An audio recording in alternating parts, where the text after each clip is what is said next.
அதாவது கண்டிப்பாக சென்ற இடங்களெல்லாம் தமிழ்நாட்டு மக்கள் தெளிவாக இருக்கிறார்கள். நாங்கள் பொய்களை நம்ப போவதில்லை. மதத்தால் எங்களை பிரிக்கிறவர்களை நாங்கள் நம்ப போவதில்லை. வெறும் பொய் பேசி ட்விட்டரிலும் ஃபேஸ்புக்கிலும் தங்களை பெரிதாக ஆக்கி கொண்டு பூதகரமாக ஆக்கி கொண்டவர்களுக்கு சரியான பாடத்தை நாங்கள் கூட்டு போகிறோம்.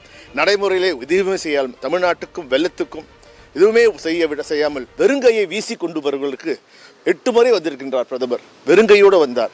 அவரை திருப்பி வெறுங்கையோடு அனுப்புவோம். இந்த தொகுதியை பொறுத்த வரைக்கும் என்னோட வெற்றி வாய்ப்பு வந்து ஒரு டஃப் கால் இருக்கும் அப்படின்ற மாதிரி கருத்து கணிப்புலாம் சொல்லியிருக்காங்க. ஸோ நீங்கள் எப்படி பார்க்குறீங்க? சென்ற முறை விட இந்த முறை அதிக வாக்கு வித்தியாசத்தில் மத்திய சென்னை மட்டும் இல்லை, தென் சென்னை மட்டும் இல்லை, வட சென்னை தமிழ்நாட்டில் உள்ள அனைத்து 40 தொகுதியிலும் சென்ற முறை விட அதிகமான வாக்கு வித்தியாசத்தில் திமுக கூட்டணி அமோக வெற்றி பெறும். தமிழக பொறுத்த வரைக்கும் டிஎம்கே vs ஏடிஎம்கே அப்படிங்கிற ஒரு டாக் தான் போயிட்டு இருந்துச்சு. ஒரு நரேட்டிவ் வந்து டிஎம்கே vs பிஜேபி அப்படிங்கிற மாதிரி ஒரு நரேட்டிவ் மாறி இருக்கிறத பார்க்குறாங்க. நீங்கள் என்ன சொல்றீங்க? எங்களை பொறுத்தவரை திமுகவுக்கும் அதிமுக கூட்டணிக்கு தான் இந்த தேர்தல். பிற கட்சிகள் நோட்டாவுடன் போட்டி போடுகிறார்கள்.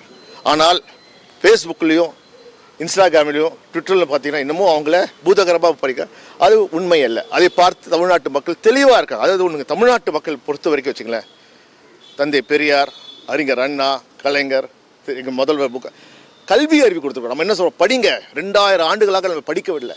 நம்ம படித்து இன்னைக்கு கல்வி ஒன்று இருந்தால், அந்த கல்வி படித்து இருந்தால் நாம் நம்மை முன்னேற்றிக் கொள்ளலாம். அதனால தான் தமிழ்நாடு முன்னேறுது.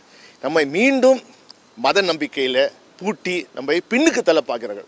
அது தமிழ்நாட்டு மக்கள் ஏமாறவே மாட்டார்கள், தெளிவாக இருப்பாங்க. நன்றி.